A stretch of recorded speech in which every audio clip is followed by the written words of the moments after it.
जब तैयार हो जाओ तो बता देना। 1 मिनट जाओ। कोई चैनल है जो 1 मिनट कह रहा है,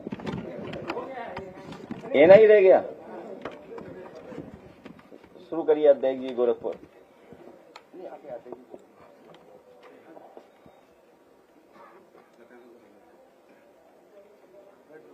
समाजवादी पार्टी के राष्ट्रीय अध्यक्ष, पीडीए के जननायक माननीय श्री अखिलेश यादव जी का आज इस हाल में जनपद गोरखपुर की तरफ से आपका हृदय से अभिवादन करते हैं, इस बात के लिए कि आपने जो गोरखपुर में व्यापारियों के साथ हो रहे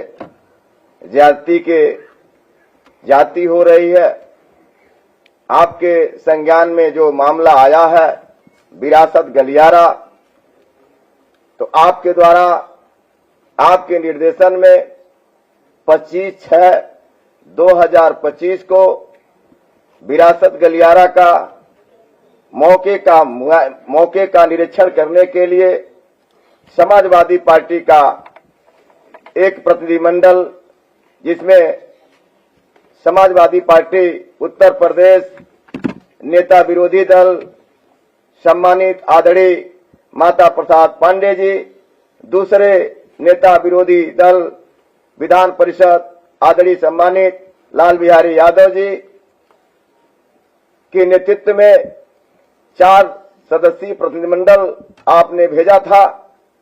और वहां जाने पर जो स्थिति उत्पन्न की गई भारतीय जनता पार्टी द्वारा, शासन द्वारा, योगी जी के जनपद में, आप पूरा देश जानता है। मीडिया के माध्यम से भी हम धन्यवाद देते हैं कि गोरखपुर के तमाम नौजवान साथी, हमारी बहनें, माताएं, इस भारतीय जनता पार्टी के खिलाफ जो हमारा प्रतिनिधिमंडल जा रहा था, तो बहुत मजबूती के साथ खड़ा होकर के उन लोगों ने अपना समाजवादी पार्टी के लोगों ने व्यापारियों को हक दिलाने के लिए संघर्ष किया है। इसके लिए हम सभी साथियों का आभार प्रकट करते हैं, धन्यवाद देते हैं और माननीय जी को इस बात के लिए बहुत बहुत धन्यवाद देते हैं कि आप इसी तरह से, अभी तो कितना दिन हुआ, लेकिन आपने गोरखपुर को बुला लिया, हमारे दर्द को समझा। इसके लिए माननीय जी आपको हृदय से पुनः एक बार धन्यवाद देते हुए बहुत बहुत साधुवाद, बहुत बहुत धन्यवाद।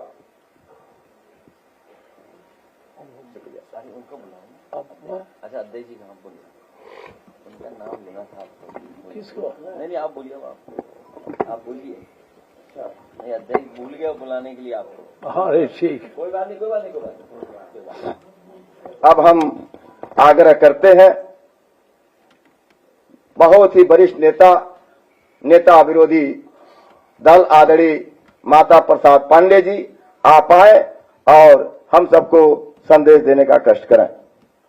आदरणीय राष्ट्रीय अध्यक्ष जी, जिला अध्यक्ष गोरखपुर समाजवादी पार्टी, हमारे साथी नेता विरोधी दल विधान परिषद माननीय श्री लाल बिहारी यादव जी और सम्मानित साथियों, गोरखपुर की घटना जब दुकान तोड़ने की वहां के लोगों के साथ सरकार द्वारा की जा रही जाति के संबंध में हमारे माननीय राष्ट्रीय अध्यक्ष जी को जानकारी दी गई, तो आपने हमको और माननीय नेता विरोधी दल विधान परिषद माननीय लाल बिहारी यादव जी को यह आदेश दिया कि आप दोनों लोग जाएं और वहां व्यापारियों से मिलकर उनकी समस्याओं को देखें और कैसे उसका समाधान हो सकता है, इस पर एक बात रिपोर्ट आप तैयार करके दें। हम आपके निर्देशानुसार हम लोग वहां गए, 25 को गए और वहां जो है गोरखपुर में हमारा 24 को ही प्रोग्राम चला गया था। हमारे प्रदेश जिला अध्यक्ष ने वहां रूट चार्ट बनाया था कि हम लोग वहां जाने वाले मोहल्ला नार्मल, पुलिस चौकी, पांडे हाता, बाजार घंटाघर, रेती चौक, नकाश चौक, बक्सीपुर चौराहा, अलीनगर चौराहा, हजारीपुर, जटाशंकर चौक, धर्मशाला बाजार के व्यापारियों से मिलने के लिए हम लोग इसी रूट से जाएंगे। जब हम लोग सर्किट हाउस से अपने कार्यकर्ताओं के साथ हाता के पहले, वो पांडे हाता के पहले पहुंचे, तो वहां इनके स्थानीय विधायक भाजपा के और उनके मेयर एक बुलडोजर खड़ा करके और ट्रक खड़ा करके 30-35 या 20-25 आदमी लेकर के वहां खड़े थे कि इन लोगों को हम लोगों को जाने नहीं देंगे। वहां इन्होंने नारेबाजी की। हमारे साथी गाड़ी से हम लोग पहले निकले तो हमारे सामने हमारे 2 साथियों की गाड़ी, एक तो विजय बहादुर यादव जी की गाड़ी आगे थी, उसको पहले इन्होंने तोड़ा। इसके बाद राहुल यादव की गाड़ी थी, उसको भी इन्होंने तोड़ा। और हम लोगों को पुलिस मना करने लगी कि आप इस रास्ते से न जाइए, रास्ता बदल दीजिए। उस समय हमने अपने नेता विरोधी दल विधान परिषद से बात की तो ये तय हुआ कि हम लोग इसी रास्ते से जाएंगे, वापस नहीं जाएंगे और नहीं तो हम ही धरने बैठेंगे। फिर हम लोग धरने पर बैठ गए। धरने पर जब बैठ गए तो काफी देर धक्का मुक्की होती रही इधर उधर से। बाद में पुलिस ने लोगों को हटाया और रास्ता साफ कराया। फिर हम दोनों लोगों के पास वहां के सीओ और एसडीएम मजिस्ट्रेट वो आए। उन्होंने कहा साहब रास्ता साफ है, अब आप चलिए, जिन व्यापारियों से मिलना हो मिल लीजिए। हम लोग फिर गए, एक एक व्यापारी से मिले। व्यापारियों का दर्द इतना था कि वो कह रहे थे साहब हमारा जितना हमने 50 लाख 65 लाख में घर लिया है, हमको 30,000 मुआवजा देने की बात करते हैं और बिना नोटिस दिए हमें कहते हैं अब घर या तो अपना गिराओ नहीं हम गिरा देंगे। सबको नोटिस भी नहीं देते हैं, जबरदस्ती कर रहे हैं। बहुत सारे घर वाले, एक तो ऐसे दुकानदार मिले जो रोने लगे। उन्होंने कहा हमारे पास जितनी दुकान है वो सब उसी में चली जा रही है, हमारे पास दूसरा कोई जगह ही नहीं है जहां हम जाकर के कोई काम करें, हमारे बच्चे क्या करेंगे। और हम लोग जब निकले तो ये कह रहे हैं भारतीय जनता पार्टी के लोग कि वो व्यापारी नाराज थे, वो विरोध थे। सारे व्यापारियों ने स्वागत किया। हमारे नेता विरोधी दल को माला पहनाया, गुलाब की पंखुड़ियां फेंकी और हम लोगों से मिल मिल करके कहा। तो हमने उनसे कहा भाई ये तोड़ रहे हैं, मुआवजा भी नहीं दे रहे हैं, तो अयोध्या में भी तोड़े थे तो देख रहे हो क्या रहा। तो उन्होंने कहा साहब अब कि हम दूसरी अयोध्या गोरखपुर बनाएंगे कि ये लोग जबरदस्ती जो तोड़ रहे हैं। हमसे खुद व्यापारियों ने कहा हम सबक सिखाएंगे, ये पुलिस के बल पर हम लोगों से वो कर रहे हैं। फिर साहब वहां से हम लोग जब बढ़े तो वहां तो बहुत ज्यादा कुछ नहीं हुआ। पहले जो धक्का मुक्की, गाड़ी तोड़, ईंटा फेंकना, अंडा फेंकना, ये सब वहां चला। इसके बाद हम लोग एक दुकान से गए, सबकी लिस्ट है, अगर हम आपको बताएं तो लंबा हो जाएगा। कुछ लोगों ने जमीन खरीदी है काफी लंबे दाम पर, उसका मुआवजा 29,000 दे रहे हैं। 65 लाख की जमीन 29 लाख दे रहे हैं। कुछ लोगों ने हाई कोर्ट से स्टे ले लिया था कि दुकान नहीं तोड़ी जाएगी, उसके बाद उनकी दुकान तोड़ दी गई। हम लोग कुछ हिस्से में हम और कुछ हिस्से में माननीय नेता विधान परिषद व्यापारियों से मिले। वो बहुत पीड़ित तो भयभीत थे, हिंदू मुसलमान सभी, सब ऐसा नहीं था कि वो अच्छा वो जो गलियारा है वो गलियारा वास्तव में अब पार्टी लाइन पर क्या है मैं नहीं जानता, लेकिन मैं उसे बहुत दिनों से जानता हूँ। जब मैं पढ़ता था तब से जानता था और आने जाने का रास्ता भी है, कोई रास्ता भी नहीं हो रहा। लेकिन वहां के लोगों ने हमसे बताया कि बाबा यहाँ होली खेलने आते हैं तो उनको जगह कम पड़ जाती है, इसलिए उन्होंने ये योजना बनाई होगी। अब वो दुकानें तोड़ दी गई। वहां से हम लोग जब आगे बढ़े, सबसे पीड़ घंटाघर के पास पहुंचे तो हमारे साथी भी ये दूसरे रूट पर देखने लगे। मैं आगे बढ़ा तो जब आगे बढ़ा तो वहां एक चौराहा था, घंटाघर से आगे गया तो वहां जटाशंकर चौराहे पर इन्होंने भीड़ लगा रखी थी। हम चूंकि बहुत ज्यादा पैदल नहीं चल पा रहे थे, हमारे नेता विपक्षी विरोधी दल वो तो खूब पैदल चल लिए तो इनको नहीं घेर पाते थे। हम चूंकि गाड़ी में बैठे थे, मेरी गाड़ी घेर ली, मेरे गाड़ी के बोनट पर चढ़ गए, बंदे बंदे नारे लगाने लगे, बोनट पीटने लगे और पुलिस होके बैठी थी। जब हमारे कार्यकर्ता पहुंचे और उनसे भिड़ंत होने लगी तब वो लोग रास्ता बदल लिए, तब हम आगे बढ़े। कुछ दूर आगे गए तो वहां भी यही देखा, वहां भी लोग बैठे खड़े थे, नारे लगा रहे थे, माननीय अखिलेश जी का नारा लगा रहे थे, हमारा नारा लगा रहे थे और काला झंडा दिखा रहे थे। काला झंडा हमारे पार्टी के एक कार्यकर्ता ने खींच लिया तो काला झंडा नहीं रहा तो काला छाता ले आए, और छाता हम लोगों को दिखा रहे थे। मैंने ऐसा कभी नहीं देखा कि विपक्ष सरकारी दल के आदमी इस तरह से काला झंडा विपक्ष के लोगों को दिखावे। ये नई परंपरा गोरखपुर में कायम हुई। जो गोरखपुर में लगा, इसके बाद वहां से हम लोग निकले, फिर हम तिवारी जी के हाथे में गए, वहां हम लोगों ने चाय पानी पी, काफी देर तक सड़क पर हम लोग घूमते रहे 3-4 घंटा। बड़ी दुर्दशा कर रखी है वहां। लेकिन सबसे बड़ी बात है, जो लोकतंत्र की रक्षा करने के लिए जिनके कंधों पर जिम्मेदारी दी गई है, उन्हीं के आदमी लोकतंत्र की हत्या कर रहे थे, हमारी बोलने की आजादी को ले रहे थे, हमारे स्वतंत्रता पूर्वक जाने की आजादी छीन रहे थे, अंडे फेंक रहे थे, ढेले ईंटें फेंक रहे थे। ये लोकतंत्र का अच्छा लक्षण नहीं है। ये जो लोकतंत्र के माध्यम से सरकार तो चाहते हैं, लेकिन लोकतंत्र को मजबूत करने की स्थिति में ये नहीं है, उसे कमजोर कर रहे हैं। और मैं, हमारे सारे साथी वहां थे, जितने लोग लगे थे, मैं सबका नाम कहां तक लिख पाऊंगा, लेकिन मैं अपने बहादुर साथियों का, गोरखपुर के अपने कार्यकर्ताओं का, अपने नेताओं का हार्दिक धन्यवाद देता हूं कि इन लोगों ने हम लोगों की सुरक्षा की। पुलिस ने नहीं सुरक्षा की, इन लोगों ने सुरक्षा की।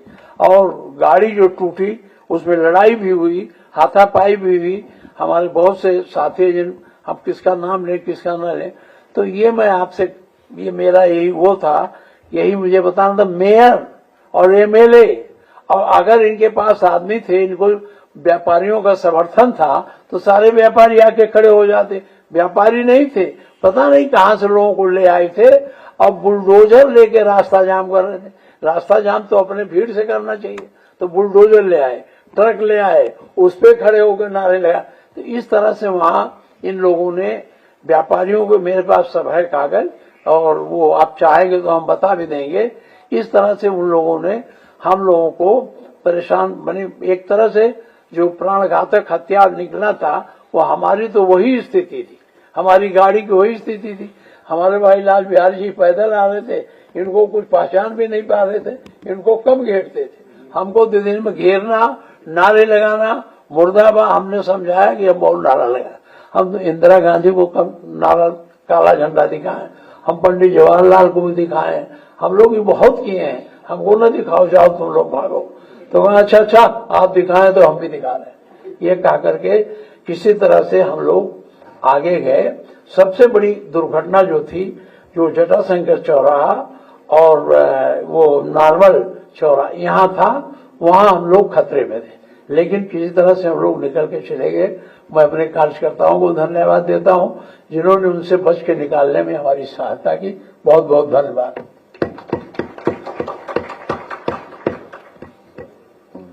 वो चंदौली वाले बोल दें, चंदौली वाले मास्टर साहब का नाम ले दें। हाँ, नाम ले दें, तुम ये ले देंगे नाम, वो ले देंगे, वो ले देंगे। जनपद चंदौली से हमारे शिक्षक, रिटायर्ड शिक्षक विद्याधर जी मौजूद हैं, और मैं चाहूंगा कि वहां अपनी बातचीत को रखें। आदरणीय विद्याधर जी।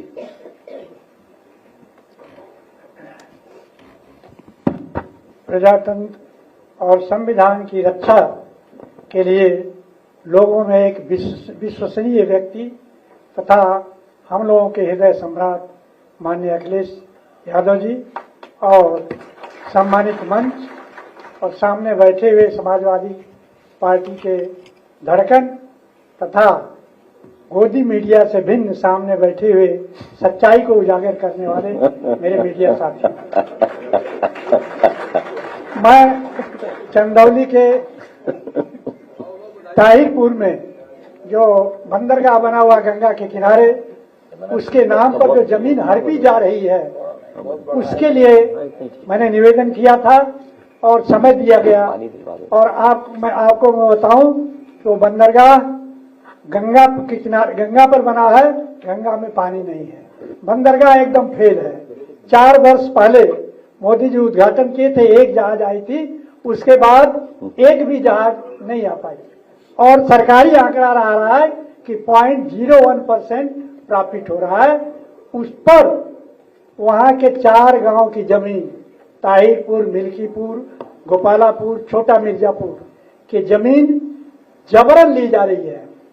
और जहां पर बंदरगाह बना हुआ है वो बनारस जिले में है, वहां का सर्किल रेट लाख हिस्सा मिल गया।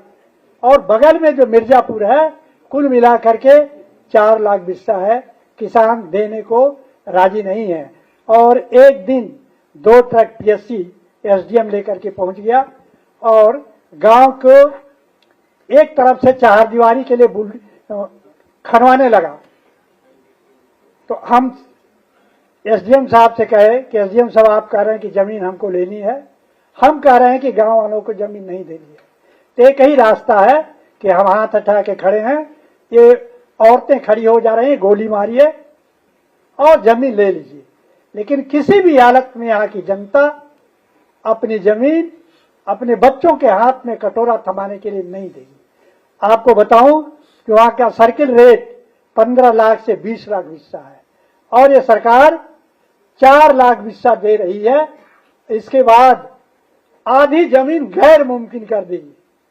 सन 52 का बंदोबस्त दिखा करके कि सन 52 के बंदोबस्त में सरकार की जमीन थी, वो आधी जमीन गैर मुमकिन करके किसानों को वो हटाना चाहते हैं 4 गांव को। तो चूंकि माननीय अखिलेश जी ने जो हम लोगों को संबल दिया है, हम उम्मीद करते हैं कि आप हम लोगों के सर पर हाथ रखेंगे और किसी भी हालत में वहां की जनता इतनी जाग चुकी है कि हम हिंसक तो नहीं कर सकते, क्योंकि एक साधु देश में है और ये गांधी का देश है, हिंसा के रास्ते से नहीं चलेगा, न हम हिंसा करेंगे। लेकिन हम मानेंगे भी नहीं, चाहे तुम गोली से उड़ा दो और घटना कर दो, कितनी लाश गिरा दो, लेकिन हम मानने वाले नहीं है। और अपने मीडिया साथियों से कहता हूं कि आप हमारी सच्चाई को उजागर करें। इसी तरह और जो जमीन ये हड़प रहे हैं, वहां के 70% जनता जो है माझी समाज से है और गंगा में नाव चला करके अपना जीवन यापन करती है। उनको हटाने का मतलब उनके पास घर द्वार नहीं रह जाएगा, उनके बाद बच्चों के हाथ में कटोरा होगा। तो मैं आदरणीय अध्यक्ष जी आपको विश्वास दिलाता हूं कि आपके एक नेता है वहां मिल्की रायनी, उनके नेतृत्व में हम लोग यहाँ आए हुए हैं। वो आपसे समय मांगे थे, आपने समय दिया, उसके लिए हम आपका धन्यवाद करते हैं और आपको उम्मीद और आशा दिलाते हैं कि अगर आपका इसी तरह हमारे ऊपर हाथ रहा तो हम वहां हिंसा तो नहीं करेंगे, लेकिन हमारे ऊपर हिंसा किया गया तो सहेंगे, लेकिन किसी भी हालत में जमीन नहीं देंगे, नहीं देंगे, नहीं देंगे, जान दे देंगे, जमीन नहीं देंगे। जय हिंद, जय भारत।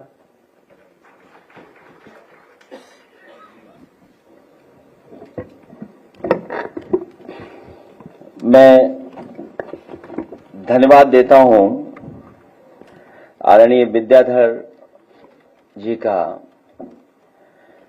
जो उनके साथी उनके साथ आए हैं,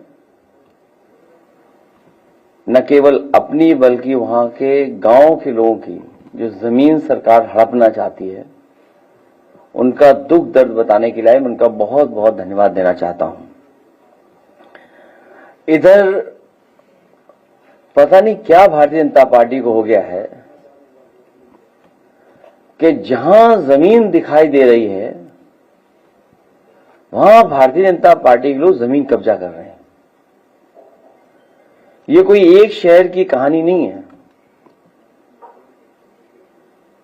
हर शहर में अगर कहीं जमीन है और भारतीय जनता पार्टी के लोगों की नजर पड़ गई तो कोई न कोई तरीका अपना रहे हैं, शासन प्रशासन का साथ लेकर के उन जमीनों को कब्जा करने का सिलसिला चल रहा है।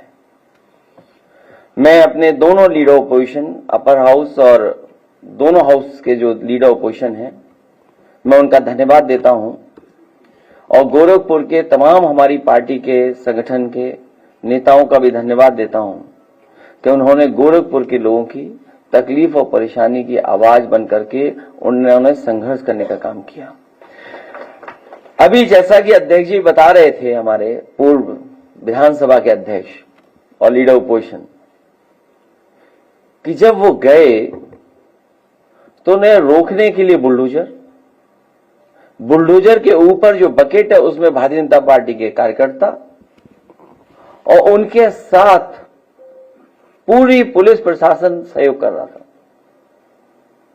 और कहीं न कहीं से कोऑर्डिनेशन हो रहा था।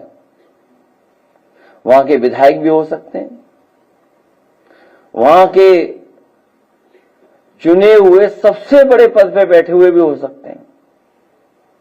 और सोचिए कब विरासत का गलियारा बना रहे हैं,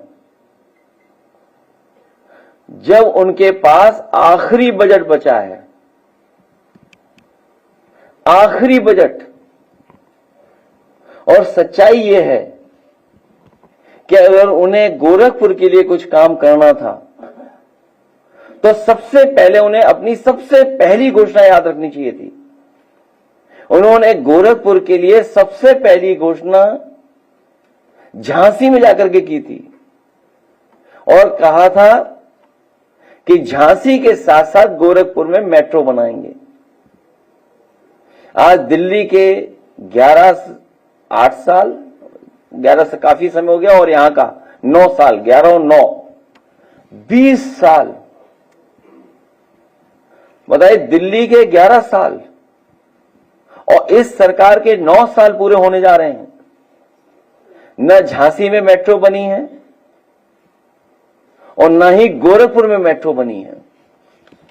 और गोरखपुर के लोग जानते होंगे कि वहां पर गोरख धंधा चल रहा है। अगर गोरखपुर वालों ने अपना मुंह खोल करके यहां के राज खोल दिए, अगर गोरखपुर वालों ने अपना मुंह खोल करके यहां के राज खोल दिए तो वहां विरासत गलियारा की जगह हिरासत गलियारा बनवाना पड़ेगा।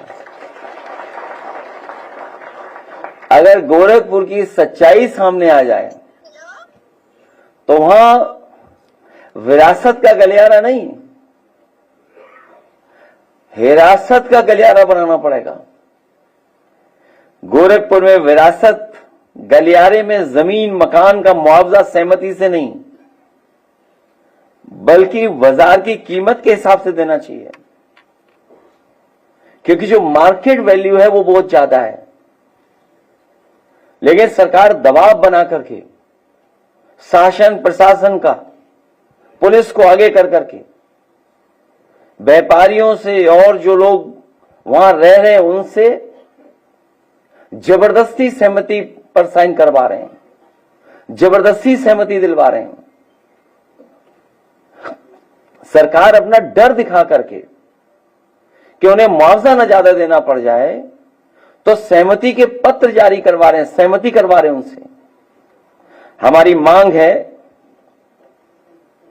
कि उन्हें सहमति से नहीं, दबाव बना करके नहीं, डरा करके नहीं, धमका करके नहीं, बल्कि बाजार की कीमत के हिसाब से उन्हें मुआवजा देना चाहिए। सबको मालूम है जब खुद की जमीन का मामला था तो यहां बहुत सारे हमारे जागरूक पत्रकार हैं, सब जानते हैं कि जब उनकी खुद की जमीन का मामला था तो अधिकतम संभव मूल्य पर मुआवजा वसूला गया और जमीन देने के नाम पर तथाकथित दयावान बनने की वाहवाही भी लूटी गई थी।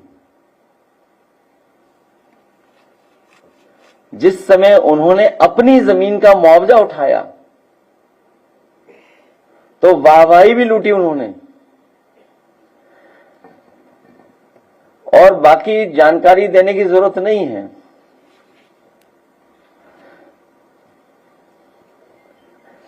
कि कितना मुआवजा उन्होंने उठाया होगा। सच्चाई तो यह है कि कॉरिडोर के नाम पर एक बहुत बड़ा भाजपाई लूट तंत्र सक्रिय है, जो तरह तरह के बहाने करके आसपास के लोगों की जमीन औने पौने दाम में ले लेते हैं और बाद में ऊंचे दामों में बेच देते हैं, और या फिर उनसे दबाव बना करके जमीन छीन करके उस पे कैसे ज्यादा मुनाफा कमाएं, कारोबार करने का काम कर रहे हैं।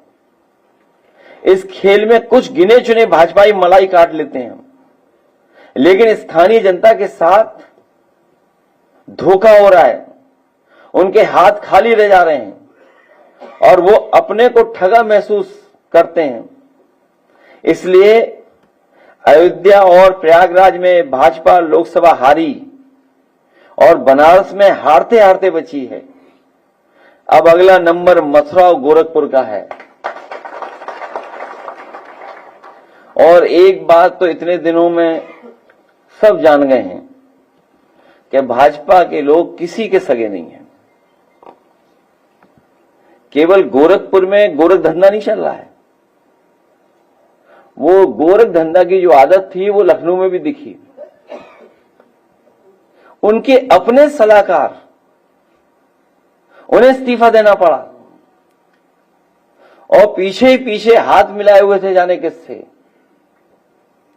आखिरकार जिनसे हाथ मिलाया हुआ था वो भारत देश में कि भारत देश छोड़ के चले गए। वो भी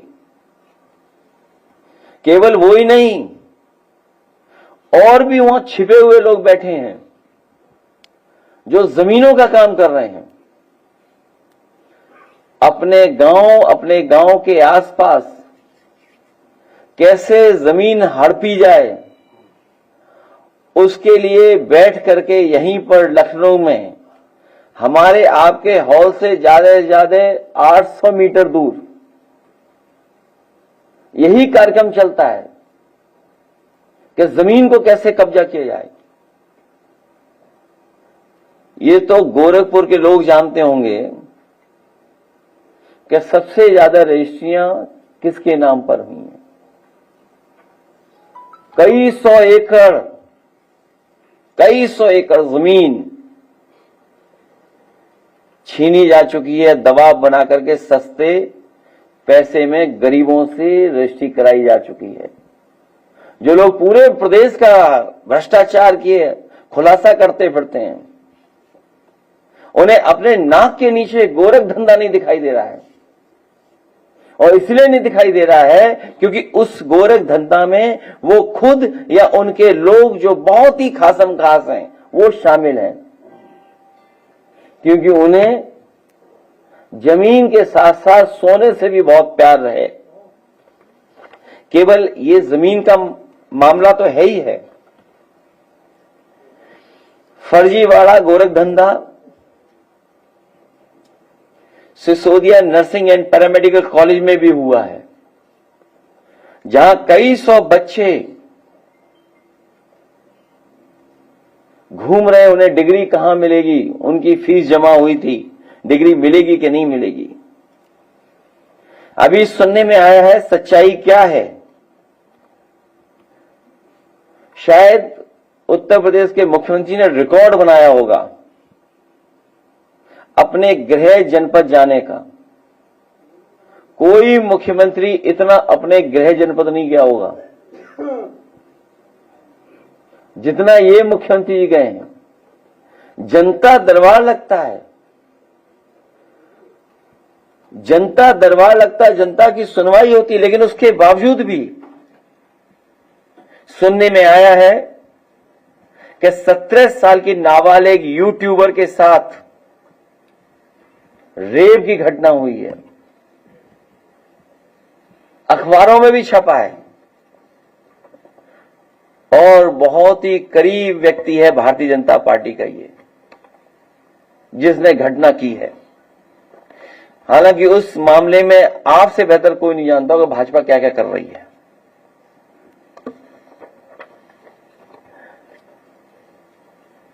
भारतीय जनता पार्टी और खासकर सरकार के लोग लोकतंत्र, संविधान, परंपराएं, उनको किसी को नहीं निभाते इन लोग। क्या आप कल्पना कर सकते हैं, 2 हाउस के सबसे सीनियर लीडर्स विपक्ष के वो जाएं और उन्हें रोका जाए और प्रशासन नहीं रोक रहा, प्रशासन के साथ साथ भारतीय जनता पार्टी के लोग रोक रहे हैं। ये वो समय याद दिला रहे हैं जो हिटलर के समय होता था। हिटलर भी अपने साथ कोई दूसरा काम कराने के लिए अपनी पार्टी के लोगों को भेजता था, पुलिस की ड्रेस में, वर्दी में। इन्होंने वर्दी में तो नहीं भेजा, लेकिन एक चिन्ह भेज दिया, चुनाव चिन्ह बनता लग जा रहा है, लगता है इनका।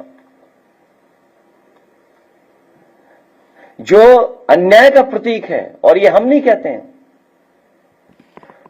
कोर्ट तक ये कह रहा है कि अन्याय का प्रतीक बनता जा रहा है बुलडोजर। सोचिए, बुलडोजर में आज के समय पे लोकतंत्र में 2 लीडर ऑपोजिशन को रोक रहा है, और उसके ऊपर बैठे बीजेपी के कार्यकर्ता अंडा फेंक रहे हैं, झंडा दिखा रहे हैं। मैं अपने कार्यकर्ताओं को बधाई देता हूं कि न वो बुलडोजर से डरे, न वो अंडों से डरे, और न काले झंडों से डरे।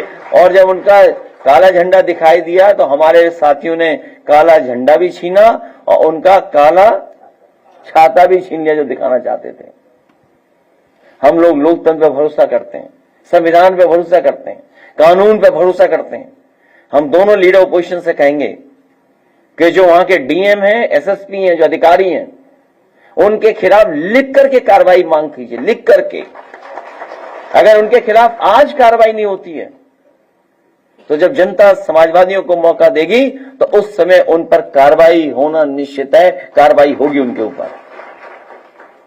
और व्यापारी भी अगर हिम्मत जुटाएं, ये कहें कि हम पे दबाव बनाया जा रहा है, सहमति के लिए हमें दबाव बना रही है सरकार, अगर वो भी व्यापारी लिख करके देंगे तो ऐसे अधिकारियों के खिलाफ समय आने पर कड़ी कार्रवाई की जाएगी। मैं धन्यवाद देता हूं एक बार फिर अपने समाजवादी साथियों का, जिन्होंने संघर्ष करने का काम किया। अब ज्यादा संघर्ष नहीं करना है, आप सब लोगों को मन बना करके गोरखपुर से गोरख धंधा करने वालों को हटाने का काम करना है। साथ ही साथ मैं विद्याधर जी का और उनके साथियों का धन्यवाद देता हूं कि उन्होंने तमाम किसान गरीबों की आवाज उठाने का काम किया। और जब समाजवादी सरकार थी कभी भी इस तरह का दबाव नहीं बनाया गया। लखनऊ में जब मेट्रो बनी तो बहुत सारे लोगों की प्रॉपर्टी बीच में आई, उन लोगों को मुआवजा देकर के, अच्छा मुआवजा देकर के उन जमीनों को लिया गया। आगरा लखनऊ एक्सप्रेस उदाहरण है, जिस समय लैंड एक्विजिशन एक्ट नहीं आया था उस समय भी किसानों से जमीन ली गई, और किसानों से जो जमीन ली गई वो सर्किल रेट बढ़ा करके ली गई। कई बार हम लोगों ने आपको उदाहरण दिया यहीं पर बैठ करके कि जब पुराने लखनऊ में घंटाघर के पास मुझे बिजली घर शिफ्ट करना था और उसके लिए जमीन उपलब्ध नहीं थी, तो उस जमीन को उपलब्ध कराने के लिए मार्केट वैल्यू मुझे देनी पड़ी, तो हम लोग पीछे नहीं हटे, 30 करोड़ से ज्यादा मार्केट वैल्यू दे करके सब स्टेशन के लिए जमीन ली गई। ये केवल 1-2 उदाहरण नहीं, न जाने कितने मैं उदाहरण दे सकता हूं जहां पर सरकार को अगर जमीन की जरूरत पड़ी तो मार्केट वैल्यू के हिसाब से और जो बाजार भाव है उसके हिसाब से जमीन दी गई। हम लोग किसी भी डेवलपमेंट के खिलाफ नहीं है, लेकिन जिनकी जमीन जा रही है, जिनकी रोजी रोटी जा रही है, जिनका पुश्तैनी घर जा रहा है, जिनको आप डरा धमका करके, जिनके पास अगर कागज नहीं है, कोई कानूनी चीज नहीं है, तो आप डरा धमका करके जमीन छीन रहे हैं, इसके खिलाफ है हम लोग। और हम भरोसा दिलाते हैं गोरखपुर के लोगों को, इन्होंने तो कुछ काम खास किया नहीं है। समाजवादी लोग आएंगे तो इनका जो फर्जी विरासत का गलियारा बन रहा है, विकास का गलियारा बनाएंगे जिससे लोगों को रोजी रोटी मिलेगी। वहां आज भी बड़ा कारखाना जो चल रहा है वो समाजवादियों की देन है। गोरखपुर में कई कारखाने जो चल रहे हैं, नेताजी जब मुख्यमंत्री थे उस समय की कई योजनाओं के परिणाम की वजह से बड़ा कारखाना लगा और चल रहा है। ये जमीन का मामला केवल एक जिले का नहीं है, हर जिले में भारतीय जनता पार्टी के लोग कब्जा कर रहे हैं। सुनने में आया लखनऊ में कई तालाब कब्जा हो चुके हैं। हालांकि हमारे मुख्यमंत्री जी को जानकारी नहीं है कि गूगल मैप भी होते हैं, सैटेलाइट मैप भी होते हैं। सैटेलाइट मैप में जो तालाब दिखाई दे रहे थे 17 तक, जो खत्म कर दिए गए हैं, वो नक्शे कोई नहीं बदल सकता। उनको बदलने के लिए अमेरिका जाना पड़ेगा, उसके लिए वीजे की जरूरत पड़ेगी। यहां तो गोरख धंधा चल सकता है, लेकिन अमेरिका में गोरख धंधा नहीं चल सकता। वो सैटेलाइट मैप्स वो वैसे के वैसे दिखाएंगे तस्वीर कि 2017 में कहां कहां तालाब थे लखनऊ शहर में जो कब्जा हो गए। हम लोग व्यापारियों के पक्ष में, समाजवादी पार्टी के लोग पूरी जिम्मेदारी के साथ खड़े हैं। कानून व्यवस्था इतनी ध्वस्त है और बड़े बड़े नेता जो है बीजेपी के आज अपनी ट्वीट टपटपा जीरो टॉलिंग की बात कर रहे हैं और हर जगह कानून व्यवस्था ध्वस्त है। केवल जौनपुर जिले में 60 दिनों में 26 हत्याएं हुई हैं। ये तो एक जिले का है। जब सरकार पूरी जमीन छीनने में लगी है तो कानून व्यवस्था कौन देखेगा?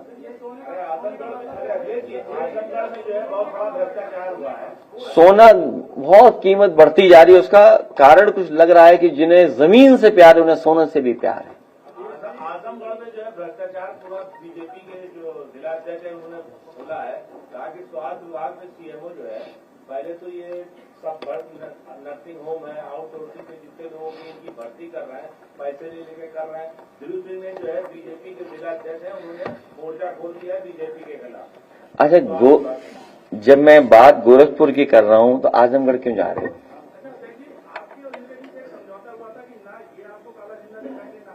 किसने कहा झंडा समझौता हुआ था? नहीं, कभी कोई समझौता नहीं हुआ, कोई समझौता नहीं हुआ, कोई किसी तरह का कोई समझौता नहीं हुआ। नहीं, वो तो विरोध करने का एक तरीका है।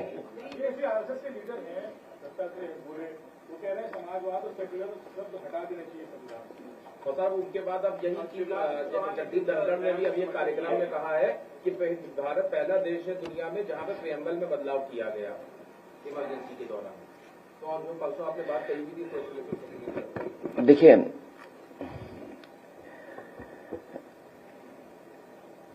ये बहस बहुत पुरानी है।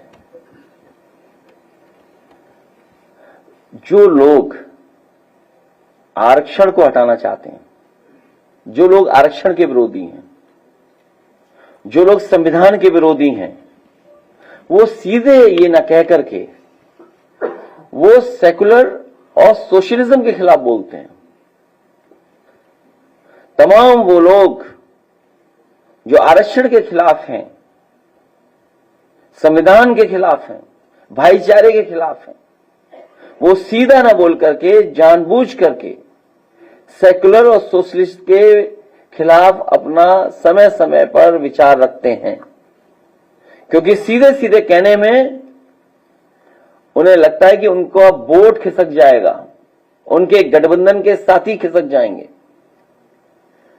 और जिस समय भारतीय जनता पार्टी का गठन हुआ था, हालांकि हमारे मुख्यमंत्री जी बीजेपी के सदस्य नहीं हैं, वो केवल चुनाव के लिए सदस्य बनते हैं, चुनाव चिन्ह पाने के लिए सदस्य बनते हैं। आप में से सब जानते होंगे बीजेपी के सदस्य कब बने मुख्यमंत्री जी? वो तो केवल चुनाव के लिए हैं। और बीजेपी की जब पहली बैठक हुई है भारतीय जनता पार्टी के गठन के समय, ये बहस तब भी थी भारतीय जनता पार्टी के अंदर कि हम रास्ता क्या अपनाएंगे। जो प्रस्ताव पास हुआ था, वो प्रस्ताव उस समय जो राष्ट्रीय अध्यक्ष बने थे, यही प्रस्ताव पास हुआ था कि भारतीय जनता पार्टी का रास्ता सेकुलर होगा, सोशलिस्ट रास्ता होगा। अगर ये बात गलत है तो भारतीय जनता पार्टी के लोग बताएं। और उस समय भी ये बहस हुई थी कि ये दोनों बातें नहीं आनी चाहिए बंबई के अधिवेशन में। इससे भी खराब बात ये हुई है वहां कि अधिवेशन के लिए धन किसने दिया था, वो विषय आपके लिए छोड़ता हूं मैं, वो रिसर्च करके बताइए आप। 2008 में सभा में पब्लिक भी हुआ था सर, वो पब्लिक भी हुआ था कि सोशलिस्ट और सेक्युलरिज्म दोनों का उनका येलो कलर की कॉपी थी उनकी खुद के संविधान में। उस सम्मेलन में गांधी जी और जयप्रकाश जी की तस्वीर भी लगाई। ठीक है, मैं सहमत हूं आपसे, ठीक कह रहे हैं आप। हाँ, सेक्युलरिज्म और समाजवाद हटाने की बात कर रही है कि 1976 में जोड़ा गया था 1973 में सुप्रीम कोर्ट केसों में भारतीय में डिसाइड कर चुका है कि सेक्युलरिज्म बेसिक स्ट्रक्चर है संविधान का। भाजपा आरएसएस को इतना परेशानी क्यों होती है समाजवाद? सुप्रीम कोर्ट डिसाइड कर चुका है 1973 केसों में भारतीय। ये बहस लंबी है। लोकतंत्र डेमोक्रेसी को स्ट्रेंथन करने के लिए, जहां डेमोक्रेसी को स्ट्रेंथन करने के लिए हमें जरूरत पड़ती है कि जब आप ये कहते हैं कि हम डेमोक्रेसी में सबको अधिकार देना चाहते हैं, सबको बराबर के लिए देना चाहते हैं, तो डेमोक्रेसी को और एक्सप्लेन किया है सेकुलरिज्म ने और सोशलिज्म ने। सेकुलरिज्म हमें इक्वलिटी इन रिलीजन बताता है और डिफाइन कर दे रहा है, और सोशलिज्म हमें इक्वलिटी लाता है समाज की कैसे एकता हो, तो वो आरक्षण की बात होती है उसमें। ये आरक्षण के खिलाफ है, ये भाईचारे के खिलाफ है, ये हमारे आपके सबकी एकता के खिलाफ है। इसलिए ये एंटी सेकुलर है। सेकुलरिज्म इसलिए नहीं पसंद इनको, और आरक्षण का सीधा सीधा हमला नहीं कर सकते लोग, इसलिए सोशलिज्म का रास्ता अपनाते हैं। और कैपिटलिस्ट जब होगी देश, तो हमारे गरीबों को कुछ मिलने वाला नहीं है। इसीलिए कई मौकों पर हम कहते हैं कि जो बात भारतीय जनता पार्टी सीधे सीधे नहीं कह सकती है, वो पीछे से ये कहती है कि हमें सोशलिज्म नहीं चाहिए, सेकुलरिज्म नहीं चाहिए, क्योंकि ये नफरत फैला करके वोट लेना चाहते हैं।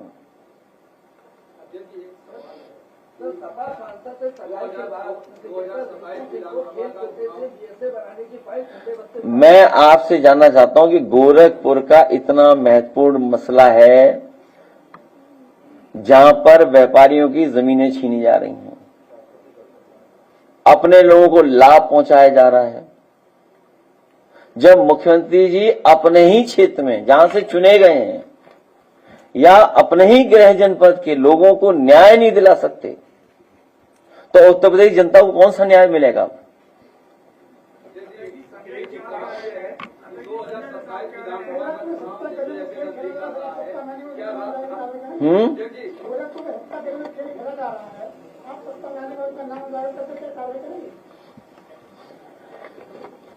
आप जानते हो क्या होगा सरकार में? मैंने कहा ट्यूशन फ्री पढ़ा रहे हैं बीजेपी के लोग हम लोगों को।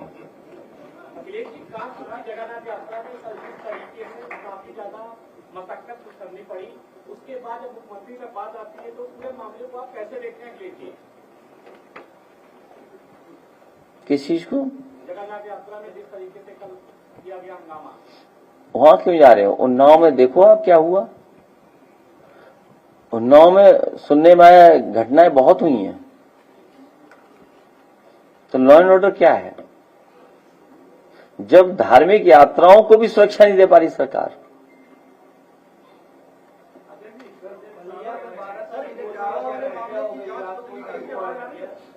संजय साहब कह रहे हैं कि एक सपा ने सुनी तो भाजपा में आए, अपनी सुनी तो फिर कोई और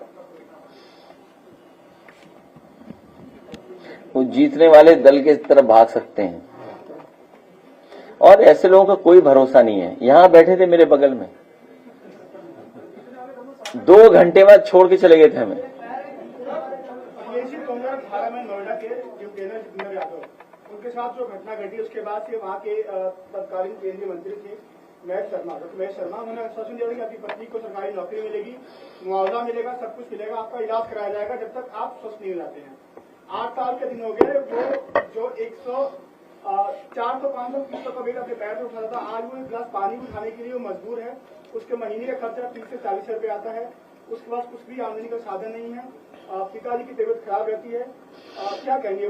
वो सबसे पहला फेक इनकाउंटर था जो नोएडा में हुआ था, जिसकी कोशिश की गई थी। फेक इनकाउंटर, केवल मुआवजा नहीं और आश्वासन जो नहीं पूरा किया, उसके साथ साथ जिस पुलिस कर्मचारी ने, पुलिस अधिकारी ने वो किया था, उसके खिलाफ भी कोई कार्रवाई सरकार ने नहीं की। और कहां ट्रांसफर कर सकते? मध्य प्रदेश थोड़ी चली जाएगी।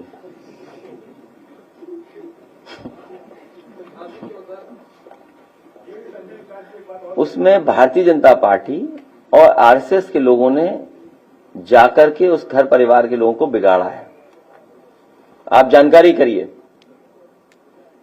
और कथा ये पहली बार उस गांव में नहीं हुई, पहले भी जिन्होंने कथा की थी वो किस जाति के थे, अगर ये सवाल उठता है तो।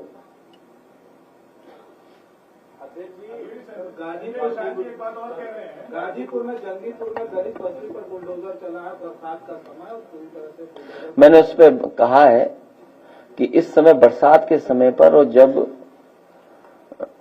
उन पे कुछ रहने की जगह नहीं है, ये सरकार जानबूझ करके कार्रवाई कर रही है। न जाने कितनों के घर इन्होंने गिराए हैं। ये बुलडोजर अन्याय का प्रतीक बन के रह गया है।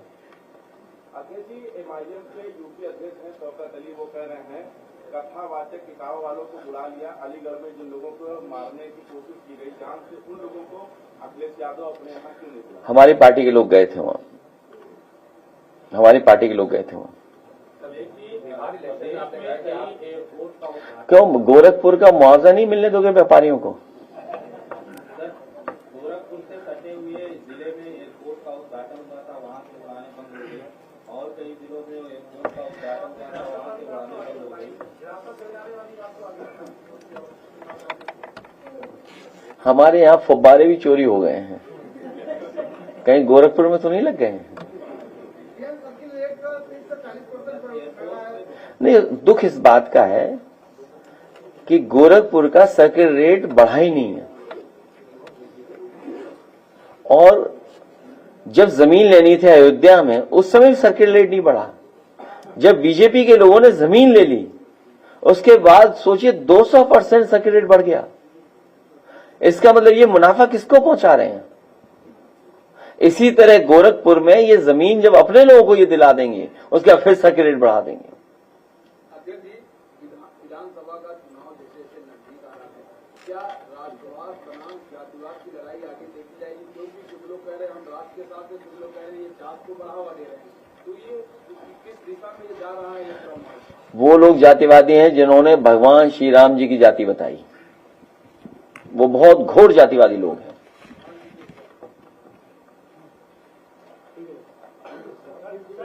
अखिलेश जी, उन्नाव में 336 स्कूलों की एक सूची जारी की गई है और उसको मर्ज करने के आगे बात की जा रही है। बच्चे और जो अभिभावक हैं और शिक्षक काफी परेशान हैं।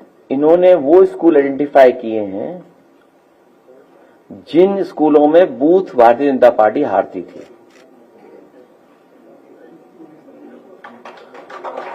इन्होंने वो स्कूल आइडेंटिफाई किए हैं जिन बूथों पे भारतीय जनता पार्टी हारती थी। तमाम वो स्कूल बंद किए जा रहे हैं क्योंकि फिर वहां पर बूथ रहेगा ही नहीं, वोट डालने आपको दूसरी जगह जाना पड़ेगा।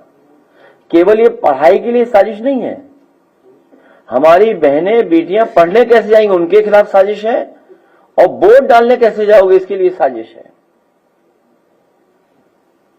ये सोची समझी रणनीति के तहत इलेक्शन कमीशन से मिलकर के उस डेटा को मैच कर करके ये फैसला सरकार ले रही है। और गोरखपुर में नेता प्रवेश नहीं कर पाते हैं, सड़क पर महिला सुरक्षित नहीं है, थाने में खाती सुरक्षित नहीं है, और जिले में सीएमओ और डीएम आपस में ऐसे लोगों की यहाँ सब इंजन टकरा रहे हैं, डिब्बे टकरा रहे हैं, गार्ड रूम टकरा रहा है, और आखिरी समय सब लूट में लगे हुए हैं। कौन सा विभाग बचा है जहां लूट ना हो रही हो? बनारस में क्रिकेट स्टेडियम में किसानों की जमीन जाने की सर्किट रेट के लिए जो है किसान दे रहे हैं। ये मांग सबकी है कि जो मार्केट वैल्यू है या जो लैंड एक्विजिशन एक्ट है उसके तहत मुआवजा मिलना चाहिए, क्योंकि जब मार्केट वैल्यू के हिसाब से आप मुआवजा नहीं देते हैं तो विरोध होता है। आप विकास के खिलाफ कोई नहीं है, लेकिन कम से कम उन लोगों के लिए न्याय तो करो आप।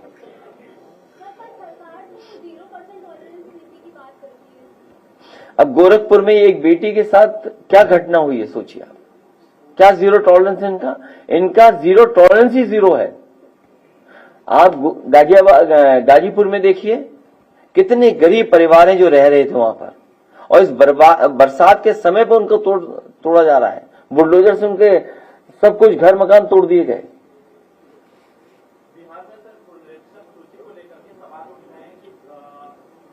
अपने वहाँ पर डोर टू डोर कैंपेनिंग कराई जाएगी और उससे दूसरी का रेनोवेशन होगा, करीब 22 साल बाद ये होता है। और सिर्फ 25 दिन का, लेकिन उसके जो समय दिया गया क्या लगता है 1 महीने में इसको पूरा किया जाए। Bharatiya Janata party election commission से मिल करके कोई न कोई नया षड्यंत्र अपनाती है। जैसे एग्जाम्पल इस साथी ने जो सवाल पूछा है प्राइमरी स्कूल का, कन्नौज में जो स्कूल मर्ज हो रहे हैं, जो स्कूल हटाए जा रहे हैं, उनमें एक भी भारतीय जनता पार्टी बूथ नहीं जीतती। और कहां लगा रहे हैं? जहां थोड़ा बहुत भारतीय जनता पार्टी का वोट है वहां। आपने कुंदरगी का चुनाव तो देखा होगा, कानपुर का चुनाव भी देखा होगा, बाई इलेक्शन आपने, मीरापुर का चुनाव भी देखा होगा आपने। ये जितने फैसले हो रहे हैं सब पॉलिटिकल फैसले हो रहे हैं, इलेक्शन कमीशन से मिलकर हो रहे हैं। हम लोगों ने शिकायत की थी, गोसाईगंज चेयरमैनी का चुनाव था, भारतीय जनता पार्टी के लोगों ने मशीन लगाई हुई थी आधार कार्ड बनाने की, मशीन लगाई हुई थी, उसका वीडियो रिकॉर्ड है। कई 100 आधार पकड़े गए, कोई कार्रवाई नहीं हुई किसी पर। कोई कार्रवाई हो तो बताओ आप। और सीसीटीवी में सब कैच है, सब कुछ कैच है, उसमें सब कुछ है, उसके अंदर रिकॉर्डिंग है।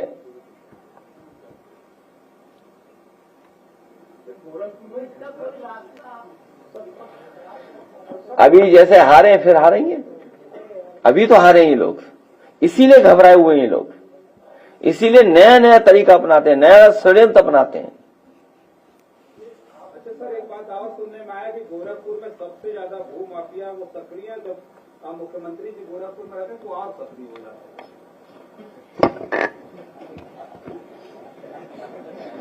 कहीं ऐसा तो नहीं कि मुख्यमंत्री जी के लिए कह रहे हो कि यही सबसे बड़े भूमाफिया हैं?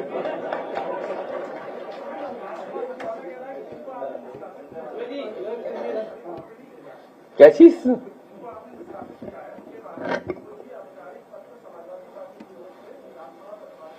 तो आज चला जाएगा, आज चला जाएगा, पत्र में क्या है? सर, बलिया आप पर बड़ा भरोसा करता है। बलिया में गोलू यादव की हत्या हुई, 12 साल का बच्चा था, उसको रात में मार दिया गया चाकू से गोद करके, और वहाँ के सांसद भी आपके पार्टी से और वहाँ के विधायक भी आपके पार्टी से। उस परिवार को न्याय मिले और जिसने भी घटना की है उसके खिलाफ कड़ी से कड़ी कार्रवाई हो। केवल जौनपुर का मैंने आपको बताया था कि 60 दिन में कितनी हत्या हुई सोचिए। और उत्तर प्रदेश न केवल हत्याओं में बल्कि दलितों के खिलाफ अन्याय में, महिलाओं की सुरक्षा को लेकर के सबसे ज्यादा उत्पीड़न अन्याय महिलाओं के साथ हो रहा है। और वो आंकड़े सरकार के बता रहे हैं, एनसीआरबी के आंकड़े बताते हैं। जौनपुर के अकेले में 60 दिनों में 26 हत्याएं। सोचिए आप, कल्पना कीजिए।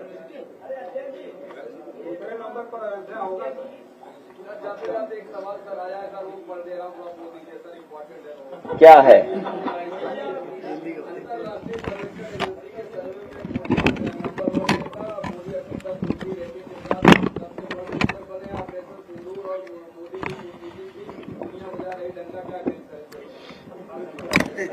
ये व्हाट्सएप यूनिवर्सिटी से फॉरवर्डेड मैसेज आया इनके पास।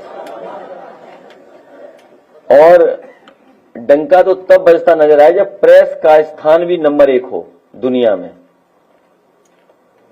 आप लोग कहां खड़े हो? हैं? 152 में। सोचिए आप खुद कहां खड़े हो? आप क्यों डंका बजने वाले के पक्ष में बोल रहे हो आप? अच्छा, नहीं, ठीक है।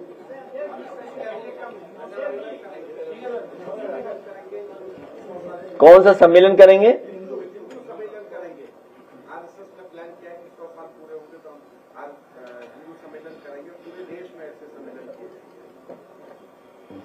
अब उनका कार्यक्रम है तो क्या कर सकते हैं हम लोग इसके लिए?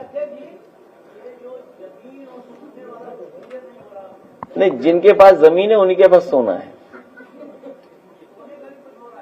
नहीं, सोने में यह है कि इधर रेट बहुत बढ़ गया है और सोना सोचिए कहां पहुंच गया है। सोना कहां पहुंच गया सोचिए आप। तो कुछ लोगों को पता है कि मुनाफा कहां पर है। मुनाफा कहां पर है और कहां रखा जा सकता है मुनाफे का। और जहां तक सोने का सवाल है, मैंने आपसे कहा कई प्रतिमाएं जो समय समय पे हम लोगों ने महापुरुषों की सोने की बनाने का फैसला लिया है। इसी गोमती रिवर फ्रंट पे आप देखेंगे कि कई महापुरुषों को सम्मान में हम लोग प्रतिमाएं लगाएंगे। तो किसी की सोने की तलवार होगी, किसी का सोने का भाला होगा, किसी का सिंहासन सोने का होगा।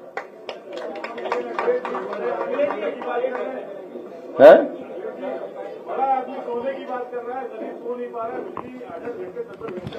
जो बिजली मंत्री बने हैं वो बनाए भी इसीलिए गए हैं जिससे कि बिजली विभाग बेचा जा सके।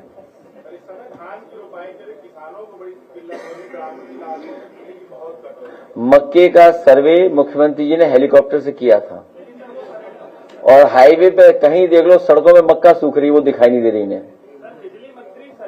केवल यही नहीं बेचा इन्होंने, अभी सुनने में आया है प्लांट चलाने के लिए, कन्नौज का प्लांट चलाने के लिए, आपका कानपुर का प्लांट चलाने के लिए जिसके सबसे ज्यादा बजट उत्तर प्रदेश सरकार में समाजवादियों ने दिया, और अंबेडकर नगर का फॉर्डर का जो उनका जानवरों का उसके लिए जो प्लांट लगा था वो भी सरकार ने अपने हाथ से हटाकर दूसरे को दे दिया, सोचिए, चलाने के लिए। प्रकाश राजभर जी ने कहा है जो जिसकी जाति है वो काम करना चाहिए। केशव प्रसाद मौर्य जी की जाति पर बोला कि मौर्य समाज का आलू घंटा होना चाहिए। क्या मौर्य समाज से तो आलू घंटा होना। ये भी कहा कि यादव जब ब्राह्मण का काम करने लगेगा। उनका नाम है ओपी रातभर। वो अपना दल बदलने के मूड में होंगे, गठबंधन बदलने के मूड में होंगे। जब गठबंधन उन्हें बदलना होता है तो वो खिलाफ बोलते हैं किसी के। किसानों की समस्याएं बताई, व्यापारी की बताई कि भाई ये समस्या उनकी जमीनें ली जा रही हैं, तो आप ये भी क्लियर करिए ना उनको कैसे न्याय दिलाएंगे आने वाले समय में। कोई भी सुझाव सरकार को नहीं देंगे, कोई भी सुझाव हम सरकार को नहीं देंगे। 1 साल बाद 1.5 साल बाद जब सरकार बनेगी तो अच्छे काम करेंगे। अरे आप वो दिखाई नहीं था, सब अच्छे काम किए समाजवादियों ने।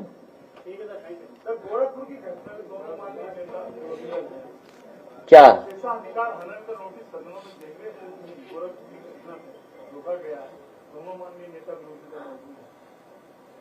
वो तो नोटिस देंगे, दोनों क्यों नहीं देंगे नोटिस? जब अधिकारियों के खिलाफ कार्रवाई के लिए बोल दिया है तो नोटिस तो जाएगा ही जाएगा। आप लीडर पोजीशन कैसे रोक सकते, सोचिए आप। लीडर पोजीशन को रोक रहे हैं, सोचिए आप।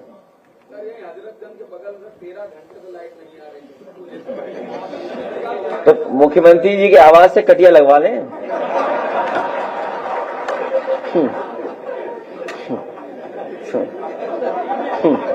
उनके यहाँ तो 24 घंटे आ रही होगी।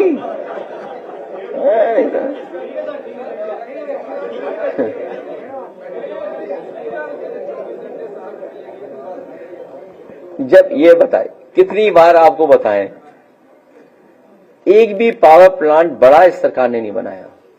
सोचिए उत्तर प्रदेश की जनता के साथ कितना बड़ा धोखा है। एक भी बड़ा पावर प्लांट उत्तर प्रदेश और दिल्ली की सरकार ने मिलकर के नहीं अभी तक लगाया है, न पूरा कर पाए हैं। जो भी प्लांट बड़े समाजवादी सरकार में लगे थे उन्हीं की वजह से बिजली उत्तर प्रदेश में आ रही है। चाहे वो ललितपुर का हो 3x660 super critical thermal plant, चाहे हरदोईगंज का हो सुपर क्रिटिकल थर्मल प्लांट, चाहे पनकी का थर्मल प्लांट हो सुपर क्रिटिकल, चाहे आपका एटा का हो, चाहे आपके इलाहाबाद के हो 12 के, तो ये तमाम बिजली के कारखाने समाजवादी सरकार के समय पर लगे थे। वही बिजली उपलब्ध उत्तर प्रदेश को हो रही है। न केवल पावर प्लांट लगे थे, बड़ी बड़ी ट्रांसमिशन लाइंस लगी थी और आपकी ग्रिड को जोड़ने के लिए बड़ा फैसला लिया था। आपके डिस्ट्रीब्यूशन में बड़े काम हुए थे। जब इस सरकार ने मन ही बना लिया है कि पूरा बिजली विभाग बेच देंगे, इसीलिए बिजली नहीं दे रहे हैं। कमी इनकी खुद की है और ये थोप रहे अधिकारियों पर, जो इंजीनियर्स हैं और कर्मचारी उन पर। मुख्यमंत्री जी बात दावा कर रहे हैं कि हमने 2017 के बाद अब तक 10,000 मेगावाट बढ़ा। उनसे पूछ लो कि एक पावर प्लांट कौन सा लगाया आपने। नहीं, आप रिकॉर्ड मत देखिए, गूगल कर लीजिए, चैट जीपीटी पे से पूछ लीजिए, मोबाइल चल रहा है कि नहीं चल रहा है, चैट जीपीटी पे पूछिए। है चलो, अभी तो रॉन्ग इन्फॉर्मेशन नहीं दे रहा है चैट जीपीटी, अभी तो ठीक इन्फॉर्मेशन देगा। कोई बड़ा बिजली कारखाना नहीं लगाया, कभी नाम सुना उनके मुंह से कहते हुए कुछ?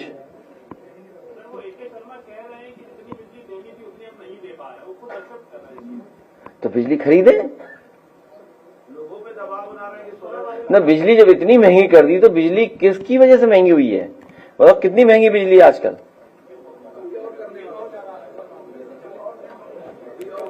और जितनी आने वाले समय में बिजली की खपत बहुत बढ़ेगी,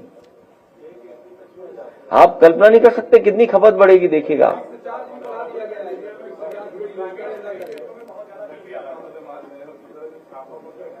इतना सब कुछ बिगाड़ दिया है कि सुधारने में भी न जाने कितना समय लगेगा। 9 साल में इन्होंने 20 साल का बिगाड़ दिया सब कुछ।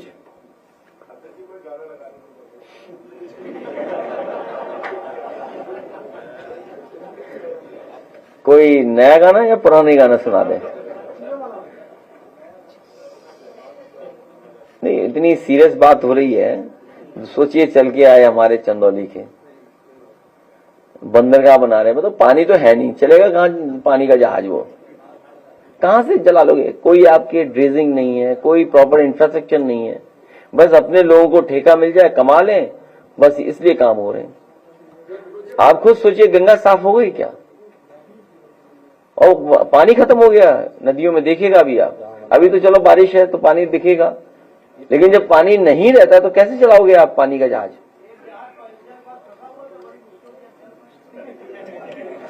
अरे ये जहां पर ये बंदरगाह बन रहा है, वहां कितने दिन बंद रहा, खड़ा रहा पानी का जहाज, ये लोग जानते होंगे, निकल ही नहीं पाया वहां से। जानते होंगे कितने महीने खड़ा रहा, बताओ?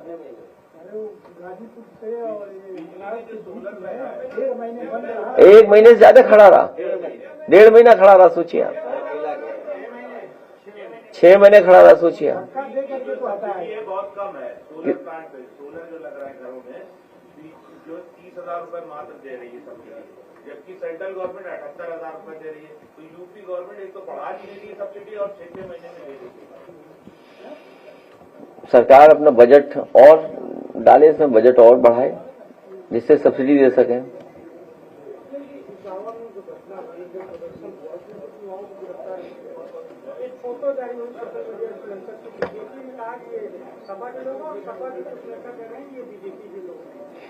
ये सब प्लांटेड लोग हैं, क्योंकि उन्हें मुद्दा बदलना था, इसलिए प्लांटेड लोगों को आगे किया उन्होंने।